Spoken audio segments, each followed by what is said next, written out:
Log in करा मुंबईतक.in वर। मोदी सरकार देशात एक नवीन बँक सुरू करते, बॅड बँक।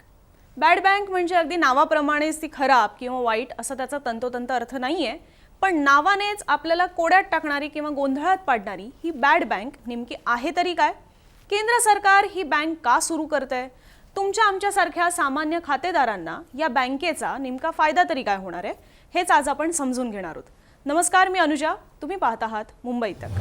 सगळ्यात पहिले बॅड बँक म्हणजे नेमकं काय आहे ते समजून घ्या। बॅड बँक म्हणजे अशी एक बँक जिथे देशभरात जितके सुद्धा NPA असतील, नॉन परफॉर्मिंग असेट्स असतील, ते या बॅड बँकमध्ये टाकले जातील। नॉन परफॉर्मिंग असेट्स म्हणजे काय? तर उदाहरणाखातर आपण पकडू SBI किंवा HDFC अशी एक बँक आहे आणि या बँकेने एका व्यक्तीला किंवा एखाद्या कंपनीला सुद्धा 1000 कोटींचं एक कर्ज दिलं, पण त्या व्यक्तीने केवळ 700 कोटी चुकते केले आणि 300 कोटी चुकते केलेच नाहीत, तर हे जे 300 कोटी असतील ते नॉन परफॉर्मिंग असेट्स म्हणून ओळखले जातील। हेच non performing assets NPA bad बँकेत टाकले जातील। असं का केलं जाईल? तर जे 300 कोटी बँकेला परत आलेलेच नाहीयेत ते NPA म्हणून बँकेच्या बॅलन्स शीटमध्ये टाकले जातात। म्हणजेच बँकेचा तोटा किती झालाय याची ही नोंद बँकेच्या बॅलन्स शीटमध्ये एक प्रकारे होत असते। पण कुठल्याही बँकेला आपल्या बॅलन्स शीटमध्ये जास्त NPA ठेवायला आवडत नाहीत। साहजिकच आहे, जितके जास्त NPA तितकं ग्राहकांच्या डोक्यात बँकेची छबी किंवा इम्प्रेशन खराब होत जातं। का? तर जसं एका व्यक्तीकडून बँकेला 300 कोटी परत आलेच नाहीयेत, तशा प्रकारचा तोटा अनेक कर्जधारकांकडून होऊ शकतो। मग इतका तोटा बँकेच्या बॅलन्स शीटमध्ये दिसत राहिला तर ग्राहक सुद्धा असा विचार करतील की ही बँक एक दिवस तोट्यात बुडून जाईल। या भीतीने त्या बँकेत पुढचे व्यवहार करायला कदाचित खातेदार 10 वेळा विचार करतील, कदाचित व्यवहार थांबवून सुद्धा टाकतील। त्यामुळेच ग्राहकांच्या मनात बँकेची इमेज चांगली राहावी, त्यांची एक प्रतिमा चांगली राहावी, यासाठी आपल्या बॅलन्स शीटमधून NPA काढून टाकतील, म्हणजेच थकलेली जी रकमेची नोंद आहे ती काढून टाकतील आणि ती बॅड बँकेला दिली जातील। आता बॅड बँकेत गेल्यावर या पैशांचं काय होणार? बॅड बँक कशी काम करणार? तर बॅड बँकेच्या रेकॉर्डमध्ये 300 कोटी गेले म्हणजेच ते पैसे बँक विसरली असं होत नाही। बॅड बँक ही एक स्पेशलाइज्ड असणार आहे कर्ज परत मिळवण्यात, ते कर्ज परत वसूल करण्यात ती स्पेशलाइज्ड असणार आहे, तिचा पूर्ण फोकस तोच असणार आहे। ज्या व्यक्तीने 300 कोटींची थकबाकी ठेवली असणार आहे ते वसूल करण्याचं काम ही बॅड बँक करणार आणि मग ज्या मूळ बँकेने ते कर्ज दिलेलं होतं त्यांना ते परत करून टाकणार। पण अर्थात त्यात सुद्धा काही नियम आहेत, कारण की या बॅड बँकेचा सुद्धा ह्याच्यात फायदा व्हायला हवा। तर सरकारने ज्या गाईडलाईन्स ठरवल्या असतील त्या प्रमाणातच बँकेला ते रक्कम परत केली जाईल। म्हणजे कसं, जे आपण मगाशी म्हणत होतो की 300 कोटींची रक्कम ही परत आलेलीच नाहीये, तर हे जे 300 कोटी बँकेला उदाहरणाखातर परत मिळाले, बॅड बँकेला हे परत मिळवता आले, तर 300 कोटी पूर्णच्या पूर्ण बँकेला, ज्या मूळ बँक होती तिला परत केले जाणार नाहीत। त्यातलं काही एक ठराविक मूल्य म्हणजे साधारण 150 कोटी परत केले जातील। आता कमी पैसे येण्यामागे त्या मूळ बँकेचा काय फायदा असेल? तर साहजिकच आहे, अख्खे 300 कोटी बुडून जाण्यापेक्षा किमान 150 कोटी तरी परत येत आहेत, हे बँकेसाठी कधीही फायद्याचं ठरणार आहे।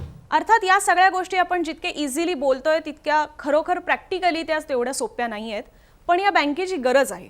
का? तर केंद्रीय अर्थ मंत्रालय सुद्धा जो इकॉनॉमिक सर्वे करत असतं, तर 2017 मध्ये जो सर्वे करण्यात आला होता तेव्हा सुद्धा असं सांगण्यात आलं होतं की देशात एक बॅड बँकेची गरज आहे, ती असावी। RBIच्याही काही माजी गव्हर्नर्सने असं सुचवलेलं होतं, पण त्याचा फॉर्मॅट ठरवणं सुद्धा तितकंच आव्हानात्मक होतं असं सुद्धा त्याच्यात सांगण्यात आलेलं। आता फॉर्मॅट ठरवणं का गरजेचं आहे त्यासाठी RBIचेच माजी गव्हर्नर रघुराम राजन काय म्हणाले होते ते बघा। त्यांनी असं सांगितलेलं की बॅड बँकेमुळे बँका कुठेतरी सगळीच गोष्ट कर्जाच्या संदर्भातले ज्या आहेत त्या गृहीत पकडायला लागतील। बॅड बँक आपल्याला पैसे मिळवून देणार आहेच ह्याची कुठेतरी हमी मिळत गेली तर बँका कर्जावर कर्ज वाढत जातील आणि अशाने बॅड बँकेवरील कर्जाचा बोजा किंवा त्या रक्कम परत मिळवून देण्याचा जो बोजा राहील, भार राहील, तो वाढतच जाईल। खूप मोठ्या प्रमाणावर NPA सुद्धा वाढत जातील असं सुद्धा रघुराम राजन यांनी म्हटलेलं।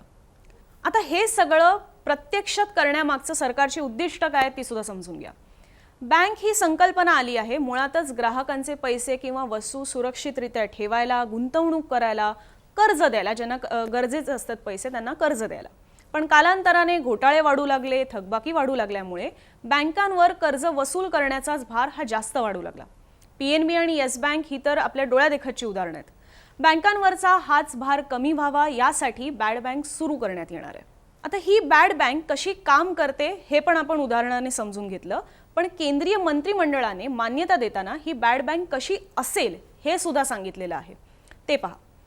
त्यांनी सांगितलंय की national asset reconstruction company limited ही बॅड बँक म्हणून सुरू करण्यात येते. त्याच्या स्थापनेसाठी 30,600 कोटी रुपयांच्या सरकारी हमीच्या तरतुदीची घोषणा सुद्धा याआधीच अर्थसंकल्पात करण्यात आली आहे. प्रामुख्याने 500 कोटी रुपये किंवा अधिक रकमेच्या वसुली पूर्णपणे थकलेली कर्ज प्रकरणं बॅड बँकेला दिली जातील. या कर्जाची जबाबदारी स्वतःकडे घेताना NRCL कडून बँकांना कर्ज रकमेच्या 15% रोख मोबदला म्हणजे कॅशमध्ये दिले जातील आणि उर्वरित 85% रकमेच्या मूल्याचं रोख हे नंतर दिलं जाईल. पुढील 5 वर्षात वसुली पूर्ण थकलेल्या बँकांच्या एकूण 2 लाख कोटी रुपयांच्या कर्ज मालमत्ता बॅड बँकेमार्फत ताब्यात घेतल्या जाऊन बँकांवरील भार हा हलका केला जाईल. सार्वजनिक क्षेत्रातील म्हणजे पब्लिक सेक्टरमधल्या बँकांकडे बॅड बँकची 51% भाग भांडवली मालकी म्हणजेच स्टेक्स असतील. तर बॅड बँक म्हणजे नेमकं काय असतं, त्याची संकल्पना नेमकी काय आहे, हा आमचा समजावून देण्याचा हा प्रयत्न होता. तुमचे आणखी काही प्रश्न असतील तर ते कॉमेंट बॉक्समध्ये जरूर विचारा.